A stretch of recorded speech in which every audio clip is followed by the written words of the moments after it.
Welcome back. We are jumping into our second conversation for the morning. And this one is all about the Chevening Masters program, the scholarship program. We are joined by Kate Reynolds, and she is the Deputy High Commissioner of the British High Commission. And also Christine Cox, she is the chair of the Belize Chevening Alumni Association, and also a Chevening alumni. And Jacinta Usher, and she has a Master's in Science in Environment and Development from London School of Economics and Politics, also a Chevening alumni. Good morning, ladies, and welcome. Thank you so much for joining us. So we're here to talk about the Chevening Masters program. We know that Chevening has been around for a while. We see alumni go to universities in the United Kingdom every year. Why is it something that we always look forward to? Because, well, lots of reasons.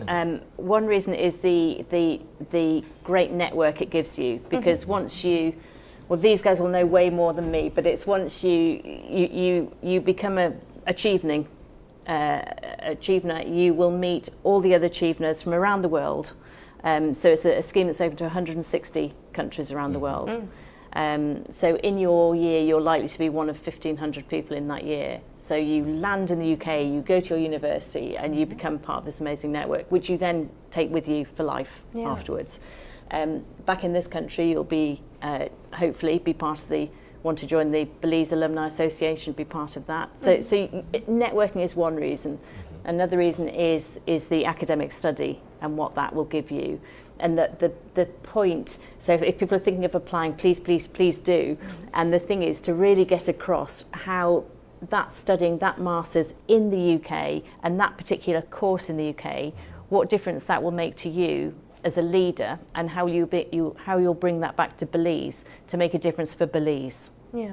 And if I can add the fun stuff. So you get your tuition paid, your visa paid, you get a monthly allowance, you get clothing allowance, and you get an allowance to travel as well, because Chevening offers events on a monthly basis that Cheveners get that opportunity to go, and they support you with that. So those are the perks of applying for the scholarship. So perhaps we can ask what the experience has been like for you guys in terms of being Belizeans and actually going out there and experiencing this academic journey. Let's start with you, Jacinta.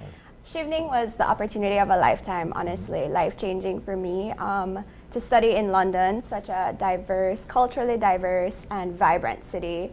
To study at a university like the LSE was just incredible, challenging, but you learn so much inside the classroom, but you learn even more outside the classroom about yourself, being independent, doing things on your own, and just the growth that happens in that short year it's really invaluable. For me, as Kate said, the networking is definitely a highlight, because you land in the UK and you're not sure, you have Belizeans there with you, but you apply to all different schools, so sometimes you're scattered across the UK. So you're not sure, who you might meet at your school, but once you get to your school, there are other Cheveners there from across the globe, and you automatically have a connection with them because you feel that you've gone through this process, this rigorous process, but very, fun. And you can connect on that level, and it's an automatic network. And they set up so many networking events for the Cheveners across the UK to meet up. There's 2 events that all Cheveners in the UK actually get to come together and network, one at the start of the year and then one at the end of the year. So it's really up to you to take that opportunity and make it what you want. But studying in the UK was really incredible. One of the big adjustments for me was the grading system, because it's completely different from any type of grading system that I've experienced personally studying in the US and also in Korea. The passing mark is 50. So when you see something in the 50s, you're like 60s, you're like, okay, wait, what's happening here, But you just have to adjust. And it's really great because you have access to all the resources that you could ever need. Your professors and lecturers are super accessible through office hours. You have libraries with, you know, vast amounts of information. So it's really, it's challenging, but it's worth it for sure. Christine, what was your experience and what did you study? So I did a master's in education, leadership, and management. And my experience was somewhat similar to Jacinta's. It was challenging for me to go to a university, but again, the networking that is provided is amazing, because you have teachers, because I'm an educator, you have these other educators from different countries that share, you know, similar struggles that we have in the education system, but they also, because they're Cheveners, they come with that leadership aspect and other ideas to, you know, how can you do education different? And I think that was something that I enjoyed a lot being in the UK. So yeah. So you take these experiences and you share them with the public. You come back to Belize, you get into work, or you resume working, and you speak about Chevening to anyone who may be interested in furthering their education abroad. What do you tell them? Beyond the perks and everything, what do you tell them to sort of, you know, either make them consider that as an option to perhaps studying somewhere else or pursuing courses elsewhere? So for me, it's about the passion about returning home. So reflecting on what this opportunity can do, not for yourself, but how you can make an impact when you return home. I think that's the most important thing, and that's always where I start off in terms of the bigger picture, right? Yeah. What do you plan to study, and why is that relevant for Belize's development is basically the first question I would advise anyone to reflect on.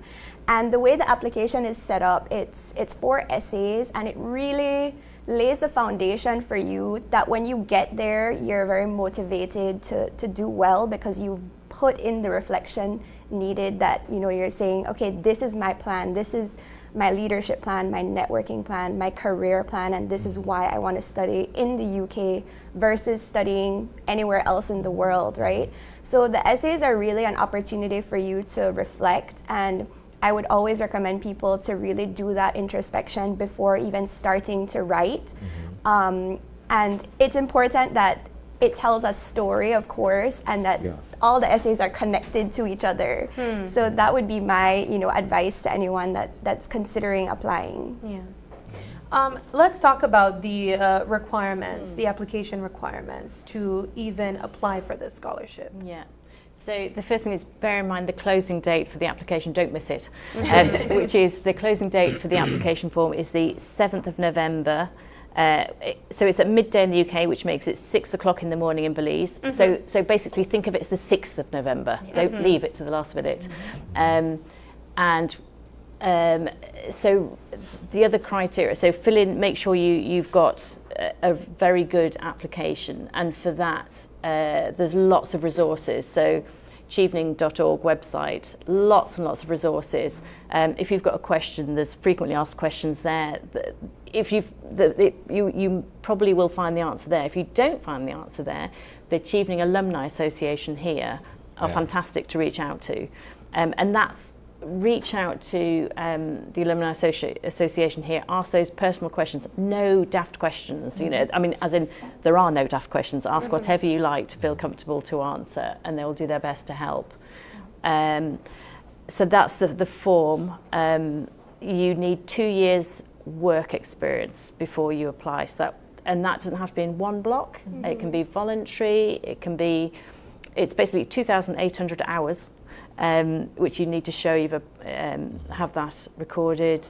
You need 2 references, and just, you know, as I say, really think about why you're applying and make inquiries with the universities, with the courses there, and work out if that's a good fit for you. Yeah, I think to add to what Kate shared, it's really important to do the research, you know, before you start writing your essays, especially when it comes to why studying in the UK. If there's a specific university that you want to apply to, you can choose 3 universities as part of your application, and you put your first, second, and third choice. And it's open, you can choose whatever degree from those 3, but of course, you want to show that you're confident in what you want to study. So don't pick engineering on one course and then, you know, architecture or something different on the other. Try to make them align. But yeah, so also when you're writing your essays, it's important to use specific examples about, you know, I want to study at this university because I've researched about this professor's research and it interests me, or I want to study in this city because, you know, there's a museum here that, you know, I want to study art, and so this would inspire my research. You know, be very specific, do the research so that you can show the people reviewing your application that you really do want to study in the UK and at these specific universities. And to add to that, so you could email us at cheveningbelize@gmail.com. And what we do is, I usually, whatever question they have, if the person wants a one-on-one, we get on a Zoom call and they ask us the questions. Because it is a long process, it's a long application, and you don't have to do it in one go. So they open September 12th, they're closing November 7th, so you have enough time to get that application. You save it, you contact us, you have more questions, you contact us, just send us an email and we're happy to help you. So yeah. The Alumni Association also has a YouTube page. I think last year during the application process, we had put together some videos and resources that are open to the public, so anyone can go there and, you know, learn more about the application process and tips that various alumni have put together. What has been the engagement of the Alumni Association in terms of persons who have returned back to Belize and are either working and want to see how they can give back and that sort of stuff? So at this moment in time, our association is, you know, we're still putting that together. Okay. But there are people in various places. I can speak for myself. I'm the vice principal of a new STEAM academy. And so that is my way of giving back to the education sector, because that was what I said in my interview that I would do. You have Jacinta here who works with Oceana. You have Janelle Chilona who also works with Oceana. She's also a Chevener. And you and Alyssa. 3 Cheveners at Oceana. Yeah. So when you more than likely when you go into an organization, you might bump into a Chevener. So we might not have like, okay, these are all the Cheveners and this is what they're doing. We were setting up a survey to collect that information. But more than likely, you'll meet a Chevener around. But I would say so. It's this year is the 40th anniversary of Chevening, so it started in 1983. So actually, any Cheveners out there, Chevening alumni in Belize, please contact the High Commission via our Instagram or Facebook page, because we'd love to hear from you. So all those Cheveners. So some are known to the Alumni Association, some, you know, come and find us, and because it is important, you're part of a network, and it would be great to know, you know, how those people who perhaps haven't have come back and doing great work that we don't know about, how we can reconnect with them, and they can, you know, help us and we can help them, because it's great to keep those connections going. Is there a set amount of Belizeans that we look to fund their scholarships every year? So there isn't. I've always got my fingers crossed, and, you know, I'll make my biggest plea for more for Belize. But there isn't a set amount. This year, 5 have gone. Your year Was 5? 5. My year was 9. 9. That was a big year. That was pre-COVID. So we don't know. Okay. And actually, you're competing against the 160 other countries, so we don't have a set amount. So we will. So I would say nobody should count themselves out of applying, and really think of that difference you can make. If you know it's a priority sector, engineering, say, I've heard that a master's in engineering would really benefit Belize. So if you're an engineer, apply. Today's Day of the Girl Child. I work specifically on gender inequality. I would love to see more women leaders, more girls come and help the girls here and do that. So if you spot that, absolutely apply. But yes, in terms of sort of what people can give back, if people know there's areas they can give back, contact us. We'd love to know. Well, I certainly am impressed, and I'm looking forward to all the applications that you guys get. Do you have any last words?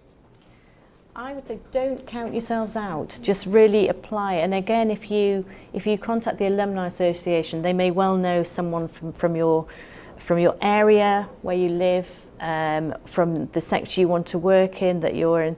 Don't count yourselves out. Count yourselves in. Give yourself a chance. Agree. Don't close doors before you open them. Definitely apply. It can seem intimidating, but that's why we're here to help you out in the application process. and to answer any questions.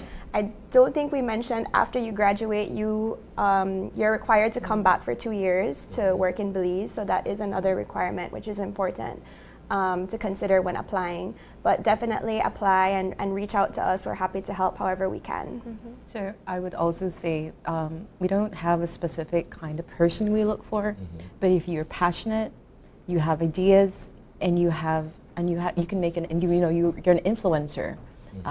You're the one we're looking for, and I would like for you to reach out to us. We'd be happy to help you with your application.